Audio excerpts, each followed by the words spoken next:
Hey guys, what's up? I'm here to give you guys a recap on a new episode of Dragon Quest The Adventure of Dai, or Dragon Quest Dai no Da'i Boken, which is on episode 28. Anyways, this episode right here was actually really slick. I really enjoyed it, and it's kind of funny how I never paid attention to the opening too much, because I don't want to get spoiled or something, and I get to see a little bit of the opening, and I go like, oh wow, so that's what's gonna happen, Anyways, this episode right here was actually really nice, and I'm looking forward to the next episode and the ones after that, and I really hope something good will happen, but depending on how things can go, I highly doubt it could happen. But if anything else, let's just get this started, okay?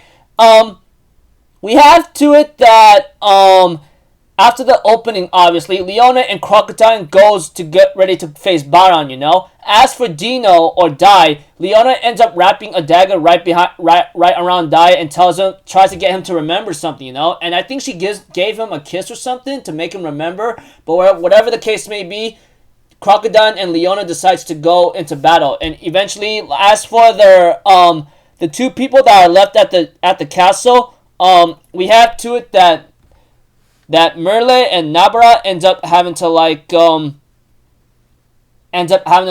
keep an eye on Dino. We have to it that Hyunkuro is still trying to rise and trying to fight, despite all that's happened, And we have to it that Lionheart actually compliments or gives great respect to Hyunkuro's will, and decides to tell him, I'll tell you why Master Baran hates humans. Soola, which is Baran-sama's freaking wife and lover, she was killed by humans. And Hyunkuro's like, what? What are you talking about? What's going on?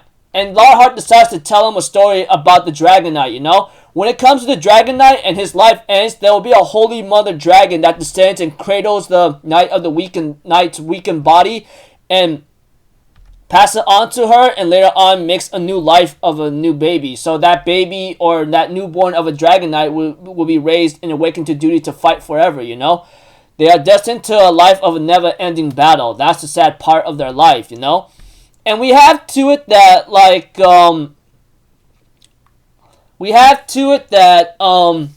15 years ago, when Hadlar appeared, there was no Dragon Knight. Instead, there was a human hero, which is, Avan Sensei, that killed Hadlar. But unfortunately, there was a duty to the Dragon Knight, is to punish those who would disrupt the world's balance, And compared to the threat of Veslard, King of the Abyss, who was the last intelligent dragon seeking to conquer the world, Hadlar was trivial enough to be ignored. So pretty much while Avan ends up taking care of Hadlar in a certain way, years later, after Baran ends up growing up into the Dragon Knight to become a powerful warrior, he ends up taking on a dragon who wants to conquer the world, and that dragon is called Velzar.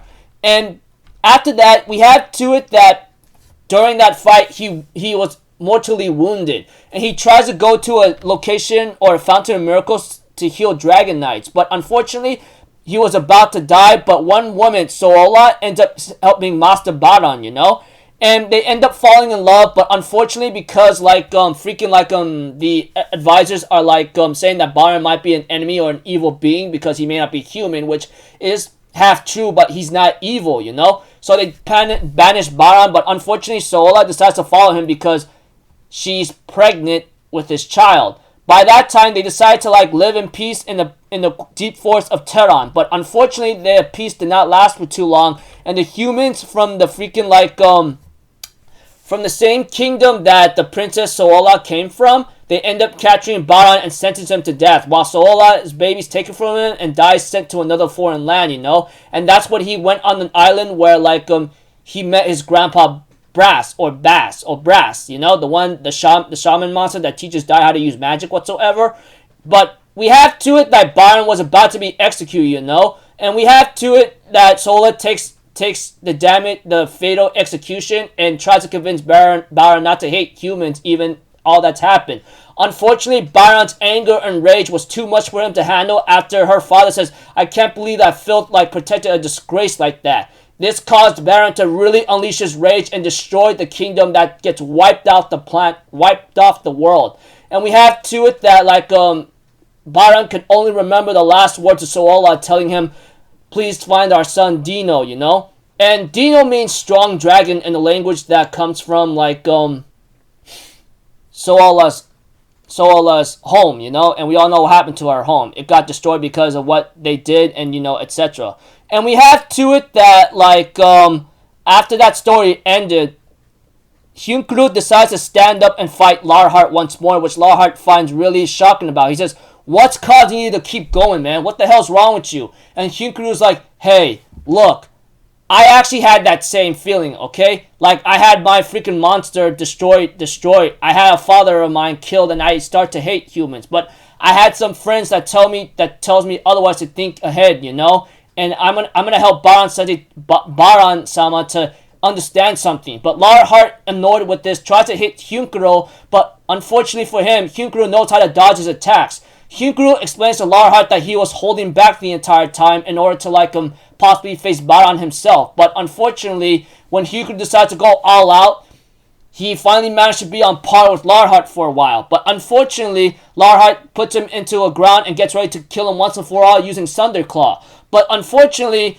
for Larhart, Hyunkuro ends up using a chain of aura that like that belongs to Avan Sensei, and uses Grand Cross against him, and says that this chain is unbreakable. It's the symbol of the bond of disciples of Avan, you know? But unfortunately, Hyunkuro is really tired, because using Grand Cross actually uses a lot of stamina. And he gets attacked by the Seal Monster Borahorn, I forgot his name, and uses Pop as a hostage to get Hyunkuro to drop his weapon, or I'll kill the guy. And he ends up starting to crush Pop's head while Pop screams in agony, and Hyunkuro tells him to stop, you know? And preview next episode is called Baran's Rage, and etc. I'm looking forward to next episode and the ones after that, because, you know, Baran, man, I feel sad for the guy. It's only natural to see a lot of tragedy in certain shows and anime or cartoons and all that, depending on the situation, how you look at it, you know? But I really hope Baran could turn a new leaf around. I mean, the guy is super strong. He would be a powerful ally or asset to Dai and his friends. But, you know, after all that's happened to him, and even in looking at how humans treated him, you know, despite not all humans are like that, it's going to be hard to try to get him to turn around otherwise. And I really like Baran, you know. He looks like a powerful guy, and he looks like a responsible person, and he does not want to hurt humans. He never wanted to do that from the very beginning, you know, until they murdered his only love, and then the father insulted his daughter, you know. It makes me want to puke right now. And honestly, man, I feel so bad to see that there's some nastiness in humans everywhere, but there's still good in them, you know. I mean, we all know that. I mean, it's hard to find a lot of good humans nowadays, but that doesn't mean all of them is truly 100% bad, you know. But, you know, depending on how you go through them, it's going to be very terrible. So, yeah, I'm looking forward to next episode, and then the ones after that. I don't know what's about to happen with Baran, but I really hope he doesn't die too soon, because he looks like too much of an important and cool character to die out yet. But we'll have to see, you know. So, until then, people, I'll see you guys in the next video. I'm Alpha Zero. Have a good day, and I'll see you guys next time, alright? Peace out. Bye-bye. Toot-toot-toot.